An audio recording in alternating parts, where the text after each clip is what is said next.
Welcome to BIV Today, the podcast from the newsroom of business in Vancouver. I'm Kirk LaPointe, publisher and executive editor.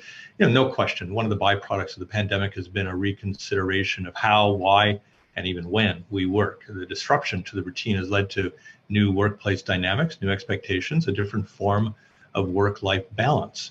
A new national survey by Athabasca University points to considerable reconsideration across a range of topics concerning work. My guest today to discuss the study is the university's new president, Dr. Alex Clark. He joins me from Edmonton. Good to see you.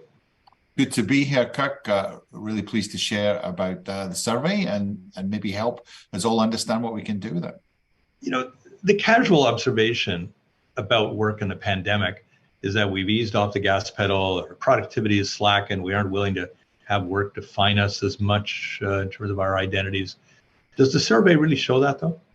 I don't think it does. I think what it actually shows is, well, certainly about half of those who responded were more ambitious after the pandemic than during it.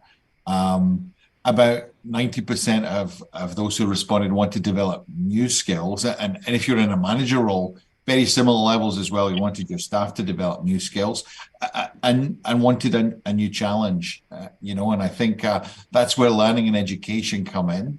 But of course, it's also finding the time to do that, which can be challenging. Are people ambitious still?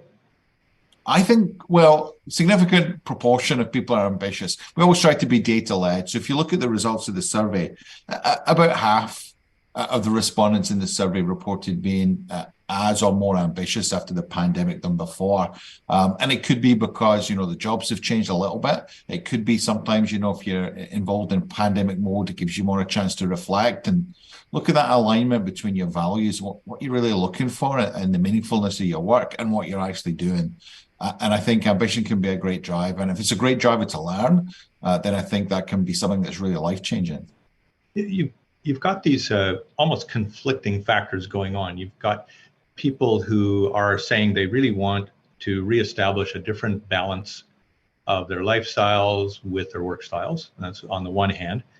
And then you've got another cluster of people that are saying, hey, wait a minute, we're busier than ever. So let's not talk about work-life balance. We're all running around here, and this is the way we're going to be. These are almost like a paradox out there. Yeah, and I think when you look at the world of work, it can be sort of full of paradoxes, recognizing you've got different segments, different people at different career stages. You also have, issues like gender and sex and sexual identity playing out there as well. But I think what is clear from the findings here, that work-life balance, particularly, for respondents from British Columbia, that's a real concern. So people have this hunger to learn and this hunger to, to develop new skills or reskill. But they do so on the condition, I think, that work-life balance continues to be important. And if possible, they can have better work-life balance going forward as well. Are there expectations of the employer shifting now? That's a good question. I'm not sure. I don't think we looked at that in the survey. But thinking about other surveys and other points of research, I do think it's something we're all in this together. And when we look at workplace wellness, a lot more employers are interested in workplace wellness now, recognizing that what makes a difference for workers is things like hope, stability, trust, and compassion in their organizations. And you probably get a sense of, if you have happy workers who have those things in terms of the meaningfulness of their work, they're also more likely to be productive and effective. And they're probably also more likely to stick around, even if they get an offer that offers a higher salary. These are actually the things that really make a difference in terms of retention as well. Again, a bit of a paradox. There is a profound labor shortage, it seems, in many sectors in this country. And yet we've also got a lot of people that are quite ambitious, wanting to find new careers. Again, what's winning out here? Is it the people that are moving from gig to gig because they are just looking for exciting new things to do, or is it the stay-at-home career person that is becoming hard to attract, but at least can be retained? Yeah, that's a great question. I think it could be both of those, in fact, in that different workers find themselves in different situations, and sometimes circumstances mean they can or can't move. But I think what's really exciting about the kind of new types of educational qualifications that we're seeing is you don't have to give up years of your time or move or give up Other things that are important to you in terms of that work-life balance in order to upskill and study and develop or reskill your skill set. You can work. You can enjoy the other things you enjoy in the British Columbian lifestyle, I'm sure that many people enjoy, but also develop those next level skills that can help you maybe stay in the job you're in, but feel more fulfilled, but potentially also make you attractive for moving jobs if that's something you want to do. And we know in the pandemic afterwards, lots of people decided to either move job or a different pace to their work life. Yeah, I mean, your university, of course, pioneered, I think, the online studying that is now, I think, rather prolific in this country. It's really pretty extensive. But there is almost another paradox emerging there, which is that we've got a number of people doing work at home, and yet, in your case, they would be doing their work remotely, and yet the study says we crave connection. We crave connection. How do we square those two things? Yeah, it's interesting. And I think, again, the pandemic really brought into focus, there's so much we can do online that many organizations never expected that they'd be able to do or do so quickly. But It's also drawn a focus to, there are things that the online can be challenging within a traditional workplace or educational situation. So, you got lots of organizations, universities now provide online options for learners, whether they're adults or high school students. But at the same time, it's really what learners want is the connections. They want connections with their instructors. They want connections with their fellow students. And it's really the kind of first class, if you've been doing this for decades, first class sort of education that experienced universities like Athabasca University, who've done this for a long time, they can provide that combination of really, really good education. But because they've been doing it for so long, really, really harness the connections that are often part of learning in a group or, in a discussion forum, if it's asynchronous, that really, really help the learning take place. So, yeah, I think connection remains important, but it's about how we use that connection in the education that really makes a difference, I think, in terms of the learning. Certainly your study found that Canadians really want to be the guardians of their work-life balance. That where it had been defined for them, they're taking they're taking this back as their business now, not the employer's business. What do you think are the implications of that? Yeah, I think it gives a strong signal for employers.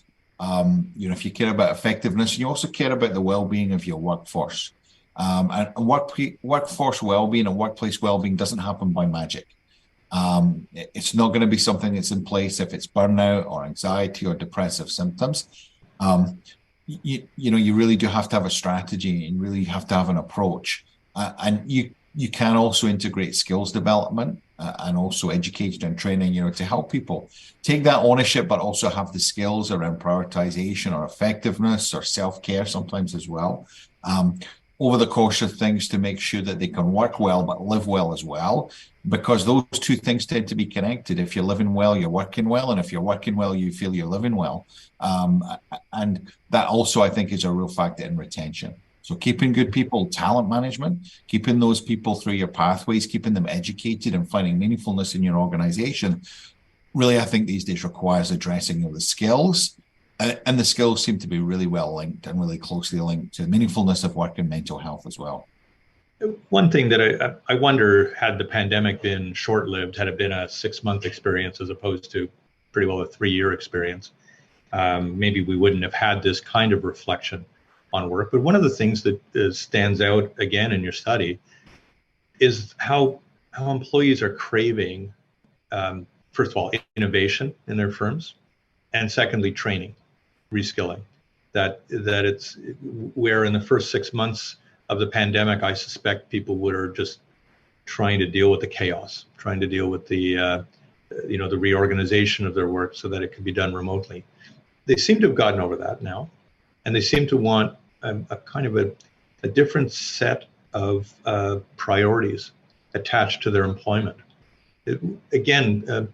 Talk to that and what you think it's saying to employers in this country. Yeah, I think pandemic, and it was 3 years ago, literally this week, and I got some photographs on my phone from 3 years ago today of empty university buildings, and when you think Yeah. back, that was such a profound and shocking time, and I can remember having discussions about, oh, will this carry on until June?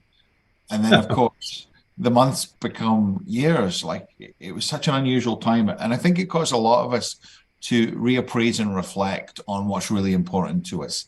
Many of us had spent a long time, on the commute, to and from work in the traffic. And we suddenly realized we could do a lot more. We could do a lot of work without that commute, and we could meet in different ways and meet really well and achieve lots and lots in our work, but with that sense that some things were also missing. So I think it did give us a longer period for reflection. And we've had the Great Resignation. That's been an international movement which is essentially refocusing your values on what's really working for you in terms of work, but also that sense of, where work fits with the rest of your life. What is meaningful work, and what do you need to do to prepare yourself for meaningful work? And I think learning is central to that, over the life course. You're constantly having to think of the half-life of your skills, and some skills, they have a shorter half-life than others. But really thinking through what skills can add value and add meaningfulness. And I think it's really good when universities like Athabasca University and others, we're responding to that need with shorter, more focused courses that really meet the needs of people where they're coming from, but can also take them to where they want to go. Yeah.